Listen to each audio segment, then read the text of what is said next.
Muito bem-vindos ao podcast de estudo com o vosso anfitrião, Pedro Alves. Hoje o tema é o racionalismo de Descartes. Vamos nessa, Vanessa! Em primeiro lugar, quem foi René Descartes? Bem, René Descartes foi um filósofo francês no século XVI e XVII. No âmbito do poder do engraçado, eu vou chamar René Descartes apenas de René, porque imaginem que o vosso nome era René, cara.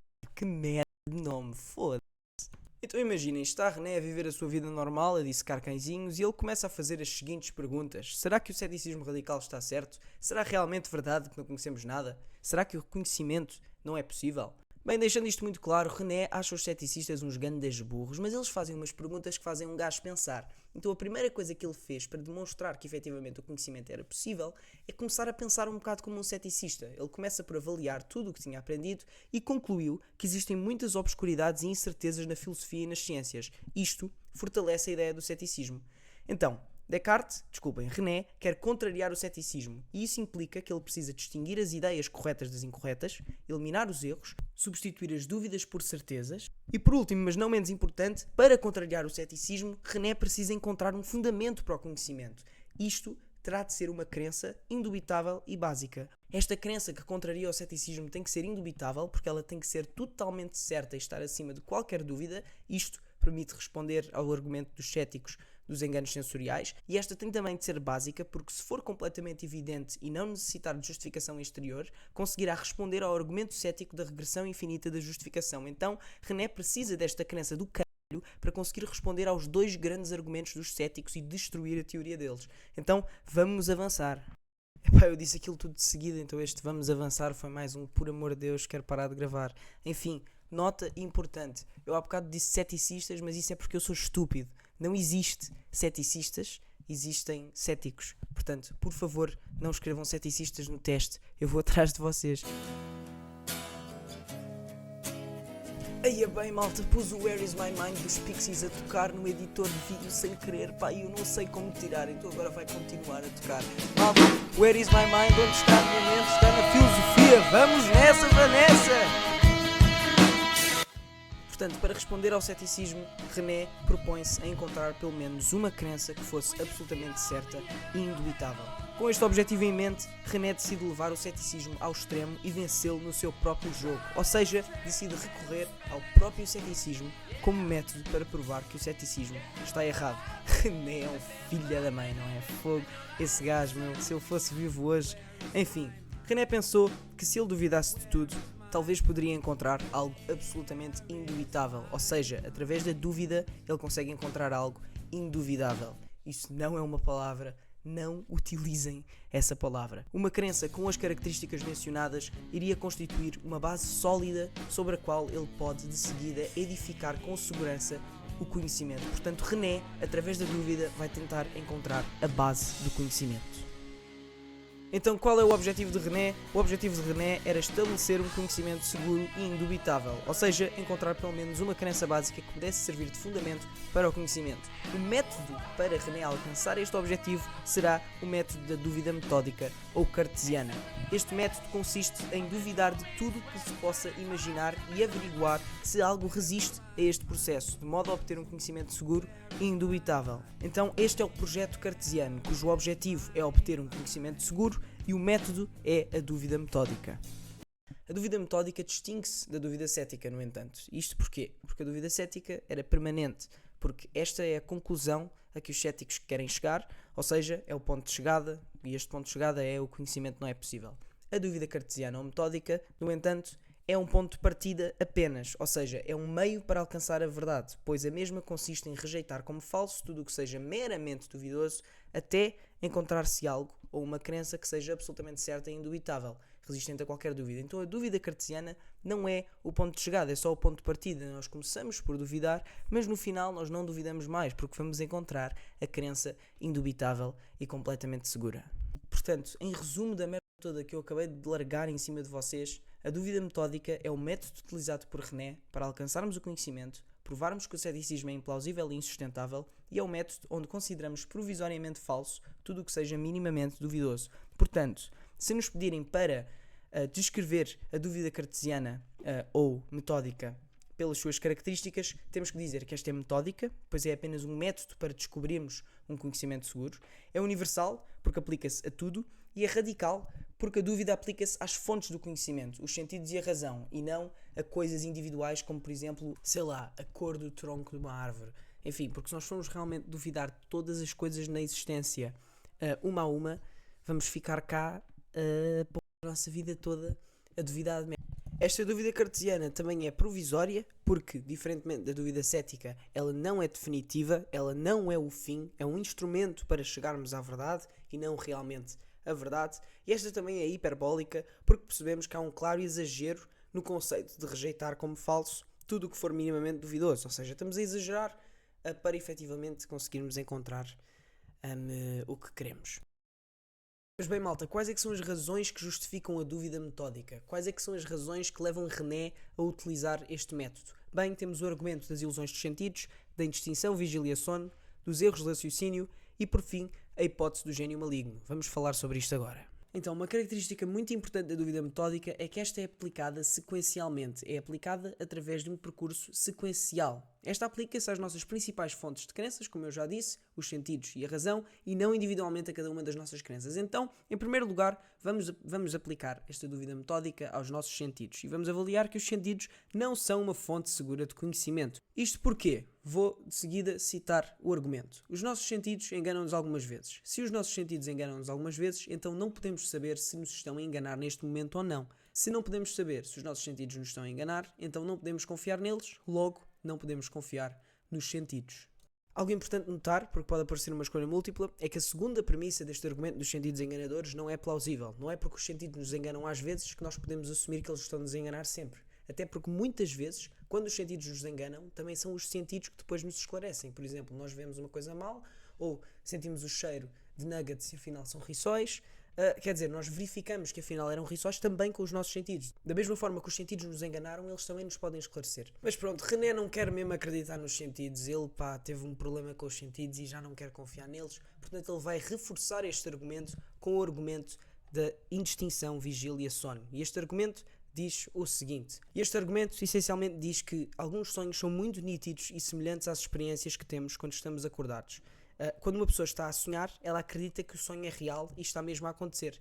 Isto faz-nos questionar como é que eu posso garantir que neste preciso momento não estou a sonhar e como é que eu posso garantir que toda a minha vida não é um sonho. Ou seja, como nós não conseguimos distinguir as nossas experiências de vigília, acordados, daquelas que temos quando sonhamos, as nossas crenças acerca do que estamos a sentir não estão devidamente justificadas. Logo, as crenças que formamos a partir da experiência sensível não podem constituir conhecimento. Haverá alguma forma de escapar desta conclusão? Sim, porque ainda que a vida seja um sonho, algumas crenças continuam a ser verdadeiras, como por exemplo as crenças matemáticas ou outras crenças racionais a priori. Por exemplo, a dormir ou a sonhar, 10 mais 10 é 20. Um quadrado tem 4 lados iguais. Isto são coisas lógicas que não perdem o sentido só por imaginarmos que efetivamente podemos estar a sonhar. Ignorando os contra-argumentos, temos agora a nossa noção de que os sentidos são verdadeiros completamente destruída. Vamos passar para destruir a nossa noção de que o raciocínio faz algum sentido. Então, em primeiro lugar, temos o argumento dos erros de raciocínio, que já estou bem cansado, malta, então desculpem lá, o meu discurso vai mudar um bocadinho.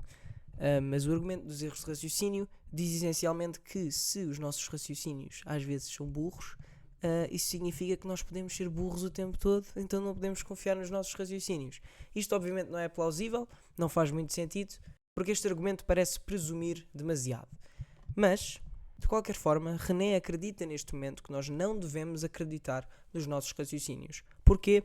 Por causa da hipótese do gênio maligno. Vamos então ver o que é esta merda. Então, o que é a hipótese do gênio maligno? Em primeiro lugar, René vai começar por imaginar a ideia de um Deus enganador. Só que isto é uma contradição nos termos, porque um Deus, o nome Deus implica perfeição, então um ser que é um Deus não pode ter, por exemplo, o defeito de ser enganador. Então René vai chegar à hipótese do gênio maligno, concebendo assim uma experiência mental que consiste na suposição de que existe um ser tão poderoso quanto perverso, uma espécie de gênio maligno que se diverte a usar os seus poderes para nos induzir em erro relativamente a tudo. Então a hipótese do gênio maligno é justamente esta, é que nós não podemos ter a certeza de que não existe um gênio maligno a manipular todas as nossas experiências sensíveis e mentais. O gênio maligno pode fazer-nos acreditar que estamos a ter determinadas experiências, pode induzir-nos falsas memórias e pode virar o nosso intelecto do avesso, de forma a que até mesmo as mais elementares demonstrações matemáticas não passem de ilusões que este introduz nas nossas mentes. O que resiste a esta dúvida? Aparentemente nada, ou seja, não há contradição para o argumento do gênio maligno por agora. O que é que nos diz o argumento? 1. Não podemos saber se existe um gênio maligno. 2. Se não podemos saber se existe tal gênio maligno, então não temos justificação para acreditar que as nossas crenças não têm origem nas suas maquinações. 3. Se não temos justificação para acreditar que as nossas crenças não têm origem nas maquinações de um tal gênio maligno, então não temos conhecimento. 4. Logo não temos conhecimento. Aparentemente, enquanto a hipótese do gênio maligno não for afastada, não podemos estar certos de nada. Isto significa então que o conhecimento não é possível? Vamos ver que agora René vai virar esta merda toda do avesso. A hipótese do gênio maligno permite-nos duvidar das crenças a posteriori e das crenças a priori. É, portanto, uma crença mais radical do que as hipóteses da ilusão dos sentidos e da vida ser um sonho, porque estas apenas permitem que duvidemos das nossas crenças a posteriori, não permitem que duvidemos do nosso raciocínio. O gênio maligno pode muito bem manipular a nossa cabeça, portanto, o gênio maligno é o contra-argumento para qualquer noção de conhecimento, quer seja a priori, quer seja a posteriori, quer seja a posterior tua mãe. Agora, a hipótese do gênio maligno, que efetivamente leva-nos a acreditar que não existe conhecimento, é justamente o argumento que vai nos fazer descobrir que efetivamente existe uma coisa que garantidamente sabemos. O problema está na segunda premissa do argumento, pois ainda que eu não possa saber se estou ou não a ser enganado por um gênio maligno, há uma crença da qual eu não posso duvidar. Penso, logo existo. Isto é o cogito ergo sum. Cague no latim, ninguém quer saber dessa bosta, língua morta, interesse morto. E o que é que sustenta o cogito? Bem, as crenças penso e existo são ambas incorrigíveis, porque se alguém acredita que está a pensar o que existe, então não pode estar errado, e são ambas autoverificáveis, pois se alguém afirma essas proposições, então essa afirmação é verdadeira. Portanto, mesmo que o gênio maligno esteja a enganar-me acerca de absolutamente tudo, ele não me pode enganar acerca da minha própria existência. Eu existo. Se eu penso, então, obrigatoriamente, eu existo. Mesmo que eu pense erradamente, eu existo. Pensar implica existir. A descoberta do cogito é a descoberta da primeira certeza. Deste modo, René Descartes finalmente encontrou uma forma de refutar o ceticismo. O argumento vai ser o seguinte. 1. Se fosse verdade que nada se pode saber, então nem sequer poderíamos saber que existimos. 2. Mas sabemos que existimos. Essa ideia não pode ser seriamente posta em causa. 3. Logo, é falso que nada se pode saber. Penso, logo existo. Foda-se. A importância do cogito no fundacionalismo cartesiano é inquestionável. O cogito é uma crença básica que não precisa ser justificada com base noutras crenças, ou seja, é auto-evidente e auto-justificada, pode estabelecer-se como primeira evidência, ideia clara e distinta como fundamento seguro para o conhecimento, exatamente o que o René procurava, representa um triunfo sobre o ceticismo, pois trava a regressão infinita da justificação. O cogito é anti-regressão infinita de justificação porque é auto-evidente, porque é auto-verificável, é conhecido por intuição, é uma verdade da razão a priori, pois basta-me pensar para saber que a proposição é verdadeira, e agora, como paradigma ou modelo do conhecimento, temos só é verdade o que aprendemos com clareza e distinção. Agora, malta, infelizmente o cogito não é assim tão doido, não é assim tão maluco, porque efetivamente ele só consegue provar a nossa própria existência. Ele só consegue provar que se eu penso, logo existo. Não consegue por si só destruir a hipótese do gênio maligno. Então, ok, provamos que nós existimos, mas não conseguimos provar que tudo à nossa volta não é falso. Portanto, o cogito não é suficiente para destruir o gênio maligno. Porém, vamos chegar lá. Então, em suma, René conseguiu provar a sua existência como uma coisa pensante. Este é o fundamento sólido que procurava, que justifica o conhecimento e refuta o ceticismo. Porquê? Porque o cogito é uma crença indubitável e básica e o cogito é uma ideia com grande clareza e distinção.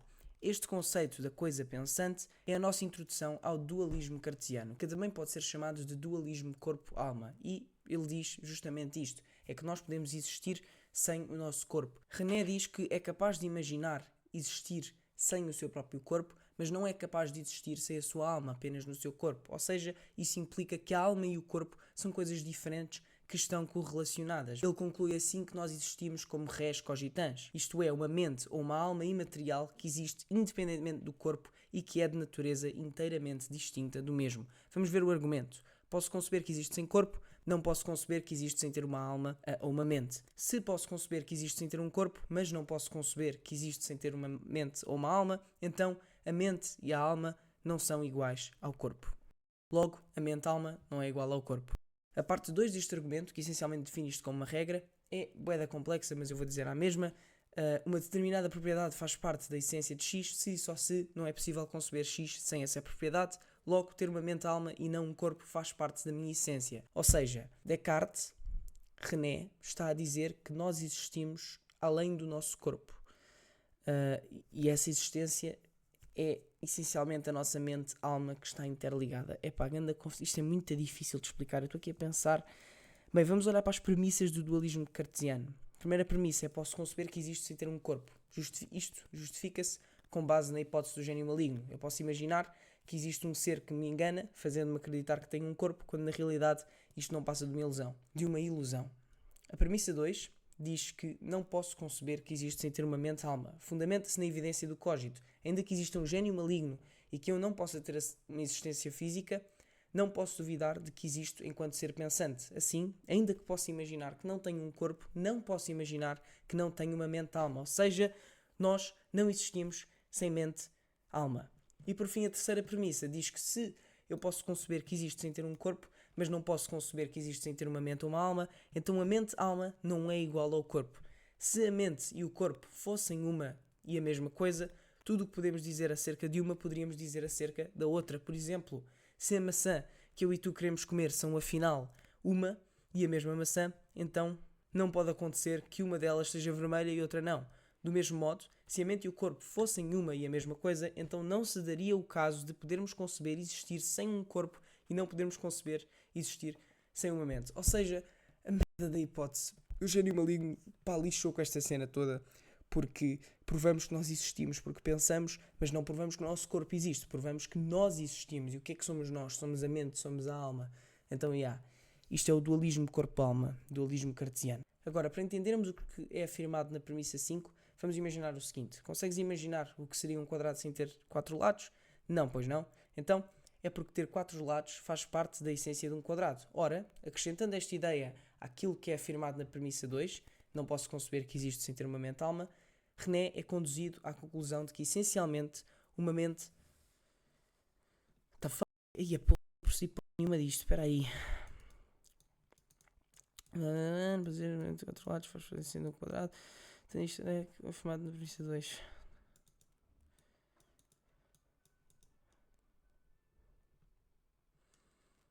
A premissa 5 essencialmente diz que se nós não conseguimos imaginar uma coisa sem outra, é porque essa coisa faz parte da essência da outra. No caso, nós podemos imaginar a nossa própria existência sem o corpo, podemos imaginar a existência apenas da nossa alma. Por isso, isto implica que nós podemos existir apenas como mente e como alma e o nosso corpo não é obrigatório. Por isso, René é conduzido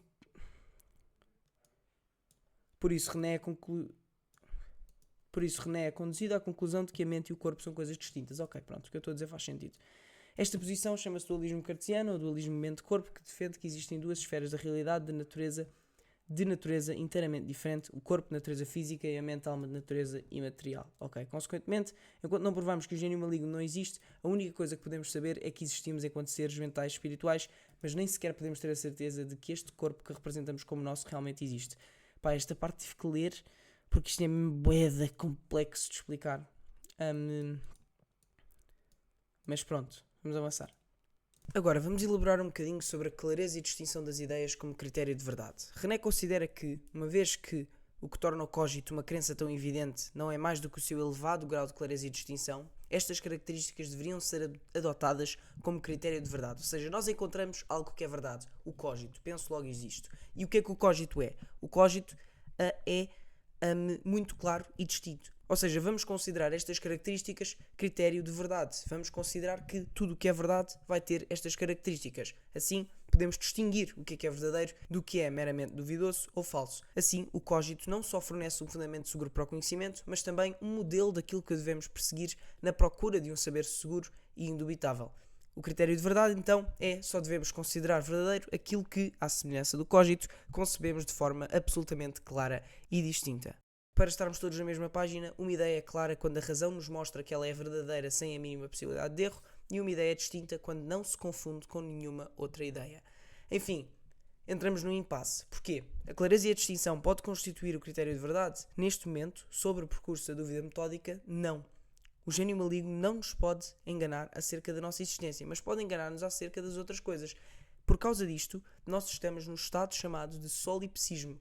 O solipsismo é o estado de eu solitário em que René se encontra neste momento. René não pode ter nenhuma certeza além de que existe, ou seja, os objetos físicos e as outras mentes não têm existência a não ser da própria mente de René. René não conseguiu provar nada além do penso logo existo ainda. Ele está no estado de solipsismo. Solipsismo é a solidão, é a existência do eu solitário. Mas pronto, estamos a andar deste modo. Para saber se uma determinada proposição é verdadeira, bastará que René a conceba clara e distintamente. Mas será que, além do cogito, existe alguma proposição com estas características? Munido com o seu recém-alcançado critério de verdade, René decide vasculhar a sua mente em busca de ideias claras e distintas. É nesse momento que toma consciência de que existem essencialmente 3 tipos de ideias na sua mente: ideias adventícias, ideias factícias e ideias inatas. Vamos lá. As ideias adventícias são as ideias que não dependem da vontade e parecem ser causadas por objetos físicos exteriores à mente.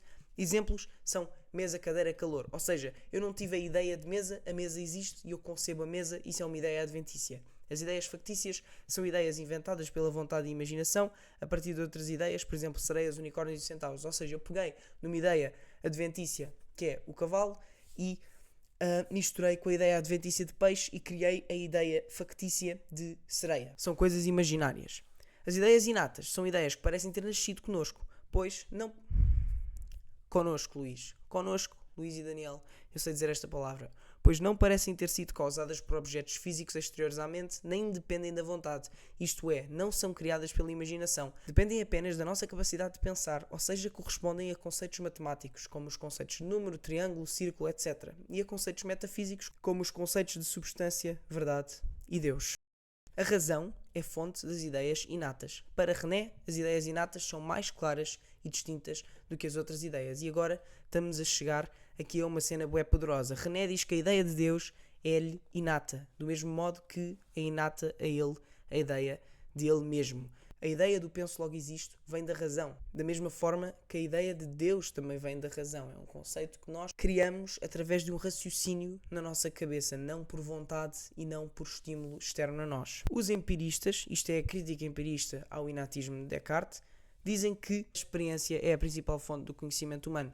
Portanto, formulam a seguinte crítica: se algumas ideias fossem inatas, então as crianças mostrariam conhecê-las, mas as crianças não mostram conhecê-las. Logo, essas ideias não são inatas. No entanto, os racionalistas vão responder a esta crítica à sua teoria, dizendo que estas ideias inatas nascem connosco, mas nascem como sementes. Elas não vêm completas e acabadas. Por isso é preciso o treino e o exercício para tornar estas ideias conscientes e explícitas. Por isso, nem todos os seres humanos manifestam conhecer as ideias de que nasceram, mas todos os seres humanos nascem com ideias inatas. Isto é o que defendem os racionalistas, como Descartes quer dizer René. Agora, será que esta constatação, a existência das ideias inatas, permite que saibamos algo além do facto de que existimos enquanto seres pensantes? Bem, René acredita que sim, pois diz que entre estas ideias encontra-se uma muito especial, a ideia de Deus.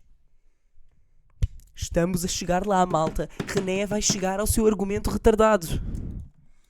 Ok, malta. Como vocês eu já não estou nem a conseguir dizer a merda das palavras. Como vocês podem ver, malta, eu já estou mesmo bué da cansado. Por isso, este episódio vai ficar por aqui. Aliás, isto vai ser tipo o episódio a sair com acesso antecipado. E efetivamente o episódio vai sair verdadeiramente amanhã, quando eu conseguir falar sobre o argumento de Deus. Mas a maior parte da matéria está aqui, só falta fechar. Portanto, já está aqui um dumpzinho que não vai servir para muita coisa, mas pronto. Mas eu vou pôr na mesma, que é para manter a minha promessa de que ia pôr. Então pronto, muitos beijinhos, espero que vocês durmam bem. Eu estava a pensar em pôr música aqui no final, merdas assim, mas efetivamente esta porra está longa demais. Olha, nem me vou dar ao trabalho de censurar vou mesmo censurar os palavrões, porque imagina que os professores vêm. Fogo, que bosta, mano, quero ir dormir. São 11h35 e se eu não dormir depois amanhã vai ser um inferno. Desperdiçar a tarde livre, que eu vou também ter que estudar e fazer. Pronto, vá. Chiu. Boa noite e beijinhos.